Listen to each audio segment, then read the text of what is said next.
them. So karon ato sa unahon nga magpaila-ila ta sa usag-usa. But before that, mag-welcome address at kay babaya automatic. Automatic ako MC, pero wala ko ba sa program. So if you have the program ready ko mga huwam. So we're listening to the welcome address. Okay. So before siguro mag-pretest kay para di makulbaan, kaya sa sila nato. No kay para mag-feel confident sa sila. Paguna na ako. So ang ako buhaton ani kanang nami mga sign name. Kung kita sa regular na mga tao kay natay angga. Sa ato din nickname ato sa ilaha kay sign name.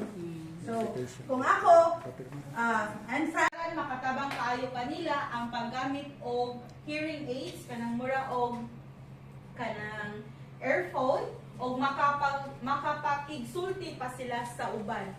Uban nila kay kanang mga nai oral sila, mustorya sila, no?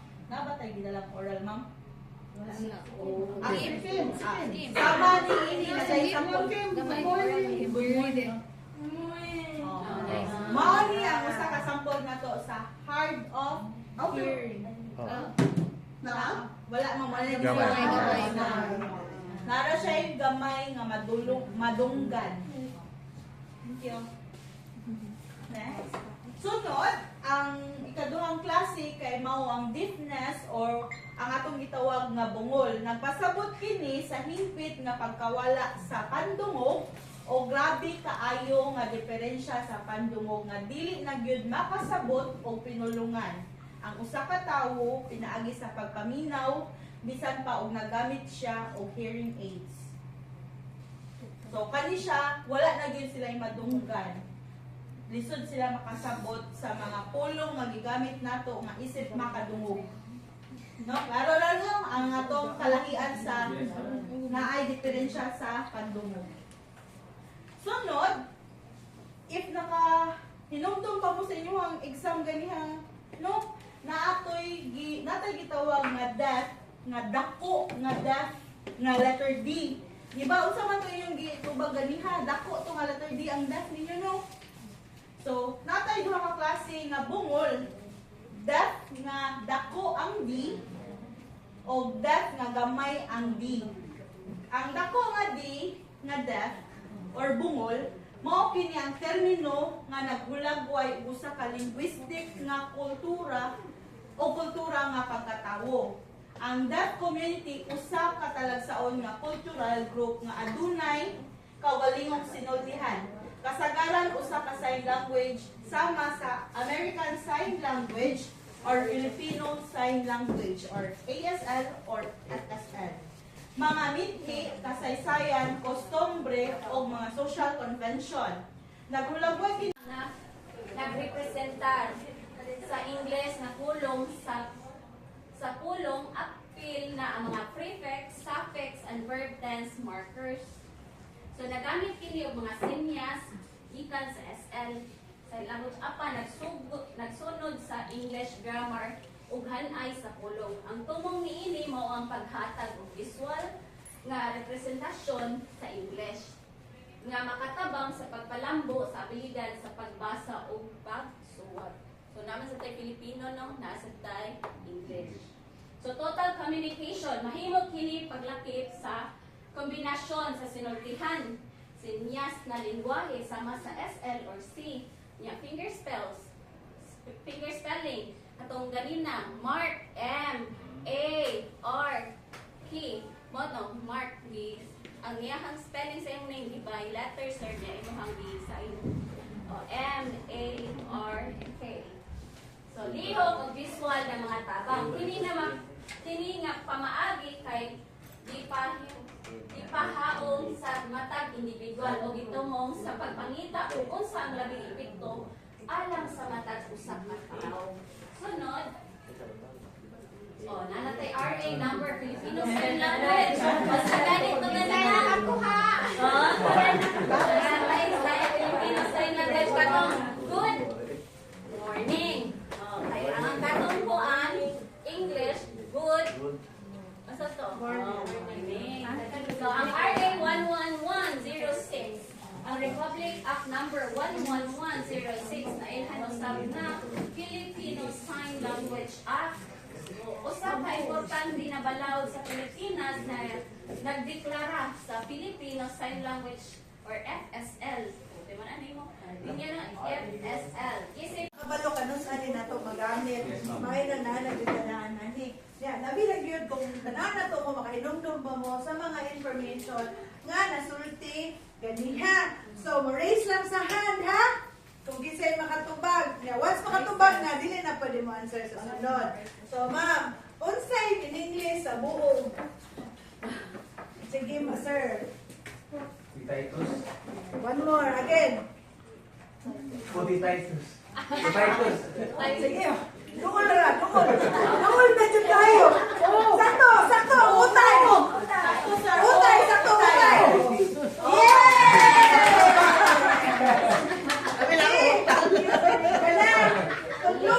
Asa yung gusto? Sir, na-request sir, duha-duha ko nyo ang dilata. Pero naman sa... No, kanina lang kanina sa tagsa. Sige, usa ka nila tao. Usa ka. Chocolate. Sige, pili. Kanina pinakagamay. Hello? Oy, ganahan ko kay small and big with chocolate. Thank you! So, sa sunod. Unsay tawag sa, in English, unsay tawag sa dili kaayo makadungog. Sige, tanasunod, sukira. Dili kaayo, sige, raise hand. Pwede mo tanasunod. Open notes mata. Sige, ma'am. De, okay. Langin pa. Kana, di ba, naman tayo deaf. Sa tuba, di ko siya kadungog. Ha? Ha? O, kanami ko, ha? Ang sabi ko, ha? Baos ba palihog? H? H ang naguna? Gahi! Gahi! Sige! Gahi! Gahi! Pwede sa hereditary? Pero letter H. Gahi! Macho! Hard. Wala na ka pwede. Okay, go. Wala na yung hard, oh. Hard, dali. Puni. Hard. Hard feeling. Hard. Yay! Sige, pili. Tanan mo. Isusig lang. Sausage. Okay. sige, ako nang i-discovery. Inikaw niya kung unsa giday ni nga letra. Alright, sige, sunod. Karon, magkusita sa numero. Sa inyo na, di man na sa pato nga letra. Sunod. Kani, sa kani nga numero. Unsay guess ninyo? I love you lang, ma'am. Alam niyo, ano siya? Sa kani? Numero man na. Oh, numero ni siya. Sige, ako po ano na ni? Letter na. 8 pa dun na, letter. Sunod. Kani? 3. Okay now? Sige, proceed. Ano pa yung sa? Kani? 13? 30 kay 30. Ay, naman, 30. Ito na i-discover niya. Sige, unsa ka na. Timani, unsa ka to yung mga answer. Sakto ba ka to sa'yo? Okay? Sige. Oh, 9. Okay, 9. Okay. Dahil ka sa... sige, follow lang mo kung wala ko nakakuan. So, ano sa exercise itong kamot. Exercise na to. Kasi pag di ka mamalik. Di ka mamalik mo kayo. Kita mo kamot. Sige. Kamot, mag-start ta sa alphabet. Ha? Start ta sa A. So, mauli ni ang A. This one. Ni. Anak. A. Ako lang, ma'am. Yes, A na apple. Sunod, B. Kana, ato nang isikip sa nato. Kay nga naman, kay kani. Kay kani, mahimo na ni siya.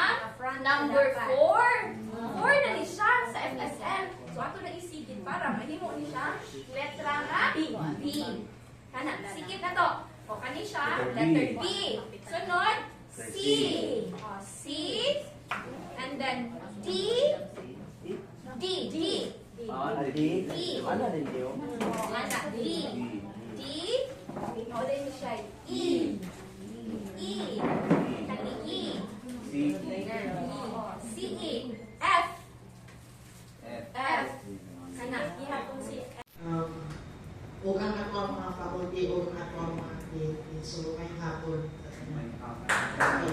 So, first of all, pagsugod ani, usahan ni siya katay ni Spark na doon sa Sir David o inghatag ko offer na suggest kung pwede ba makatabang sa ato ang mga kliyente. And with that, wala na siya istorya at hindi kadugay, naabot na kita sa mga signing, daghan kayo o mga intabang. In fact, si Dean Espina, Bill, no? Siya sa ato ang MOA.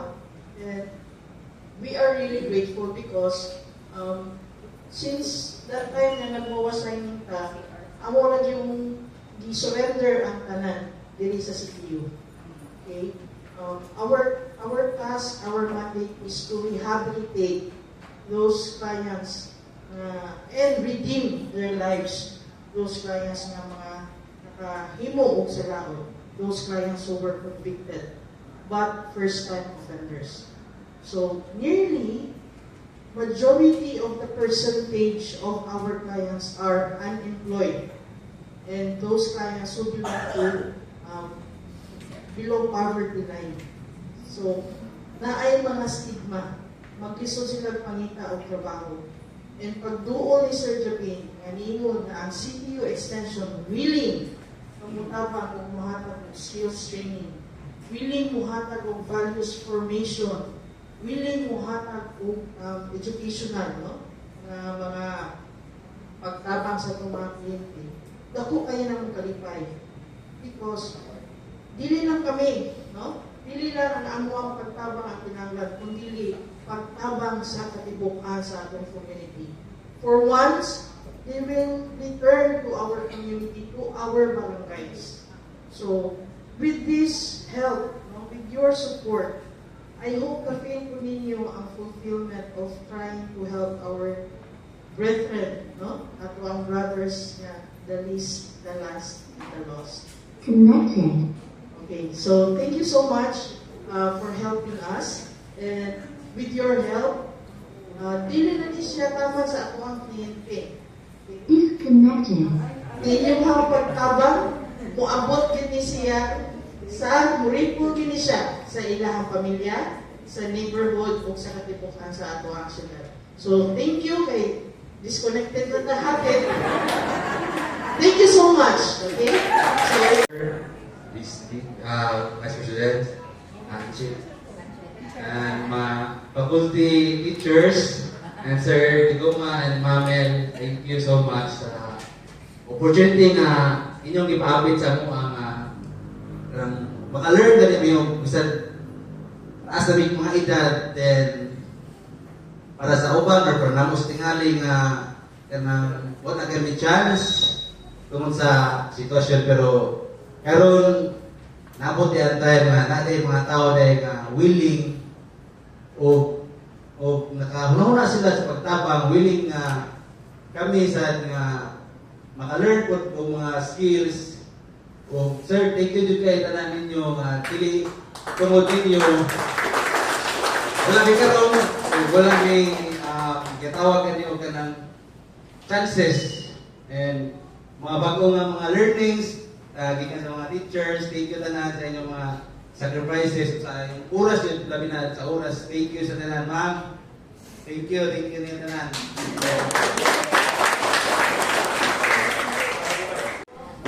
Tanan, salamat ng tanan na nakakaroon. Ako po, grateful to this tanan ko kay unexpected nga. First time. Nag-offer me ng budget na ba? Mag-offer lang sa mga provisioner kung kinsa to ang willing na ma-fill this program. Wadyo ko'y pagwadbuha sa mga pili-ini. Nakala ko, this is my chances to learn.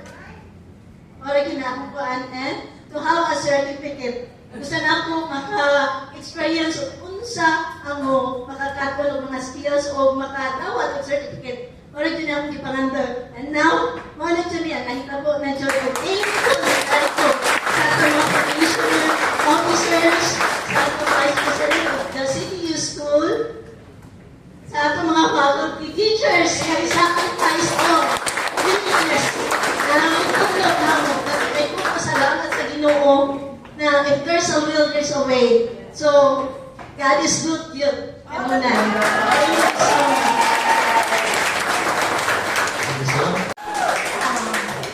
Isip ko sa training specialist, kanina, dako po tayo, naku kalipay, open to kaayo ko, nga, di maambit sa unsay akong natudlo.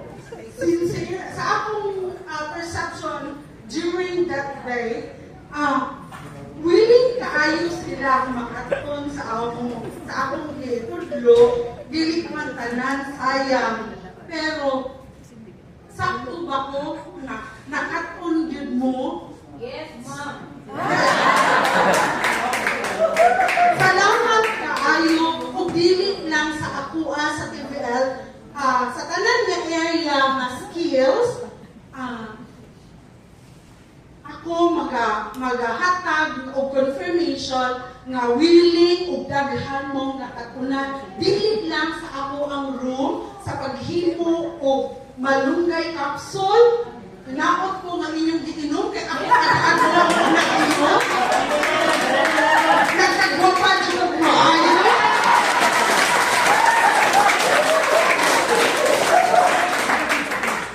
At dili na agree, walay ka munggay capsule. Ginoo dyan na, dili man dinuang ang iyahang makuha sa lawas, sa nutrition nga gihanap, o ang uban pa nga skills na gihatag sa amo ang ubang mga maestra, manghinangod unta ko nga inyong magamit o dili ninyo makalimutan. Kung mahimo, mahimo nga source of livelihood. Yes, ma'am. Daghan kay salamat ninyo kalintan. Daghan kay salamat kay job. Katuwa lang no, sa academics lang, no? Para at least kuha na ko ang pinagpinuhan. I'd like to call in Teacher F. Teacher F, hindi ako work. Teacher F.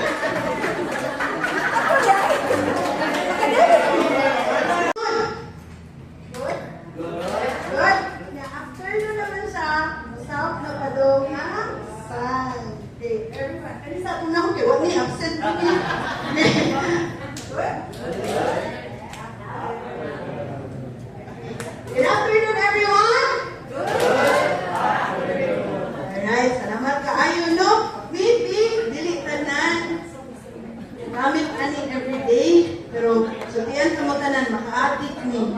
No, maka-adik kaayo, kay pag-start ako dinhi, ganahan kay ko, kay na ako'y lain nga language na ilhan. Nindot kayo makabalo og skill. So, mo-agree yun ko ni Ma'am Eileen, ni Sir Errol, na nindot sa feeling na na-ay skill. Sa ako sa nga part, nindot sa feeling na na-ay ganahan makatog ikan namo. So sila, nakato sila kay lingaw kaayo ni dito is because kita sa namo ilang willingness to learn. Kita pala mo ganihan na nayaw sila. No? Nangantag ABC. No? So, kana siguro dapat ato nang paningkamutan na atong gana to learn will continue. Kami sa amo ang academic side, we being teachers, amo yun na siyang calling. Amo yun na mission sa nanamo na mo help dyan sa nagpasalamat ni Sir Japin nga yan yun may lead. So, nakalapang sad ni, kaya naman, amo man mong gipalabang. So, hopefully, mainyo nang maangkon ang inyong gusto sa future ninyo, nga maayo mo, and then namoy work na no? And then, please, mora gani ako himangnon ninyo. Ayaw o dulahi inyong kaugalingon. Despite kung unsa ang inyong past, ang karon ang importante. Basta magpadayon taog pagkamaayo.